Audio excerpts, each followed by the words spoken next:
मोदी नीरव मोदी मोदी मोदी म्हणल्यावर दुसऱ्याला वाटत नरेंद्र मोदी म्हणते काय मोदी आडनाव आहे त्यांचं.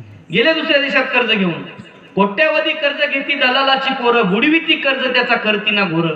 घेतलेलं कर्ज बुडवायला शिक निवडून दिलं त्याला पाडायला शिक. शिक बाबा शिक लढायला शिक शेतकऱ्याच्या पोराता लढायला शिक. शिक बाबा शिक लढायला शिक कुंब्याच्या पोराता लढायला शिक. लाजरेपणा बुजरेपणा बाजारात इक खाऊ नको भीक खाऊ नको इक मागू नको भीक कुंब्याच्या पोराता लढायला शिक. फार मोठी कविता थोडक्यात सांगितली. शेतकऱ्याच्या पोरांनी आत्महत्या नाही केली पाहिजे लढायला शिकलं पाहिजे हे इंद्रजित भालेरावांनी सांगितलेलं आहे. आणि म्हणून येणाऱ्या काळामध्ये शेतीला जोड व्यवसाय शिवाजी महाराजांनी व्यापार केला. शिवाजी महाराजांची जहाज युरोप आदी देशामध्ये मसाल्याची पदार्थ घेऊन व्यापारासाठी जात होती. तंजावर तहक कैशावर अवघा मुलूक माझा हे जग आता एका मोबाईल मध्ये आलेलं आहे. शेतकऱ्याच्या पोरांनी वेगवेगळे व्यवसाय केले पाहिजे ही प्रेरणा शिवाजी महाराजांकडून घेण्याची वेळ आलेली मित्रांनो.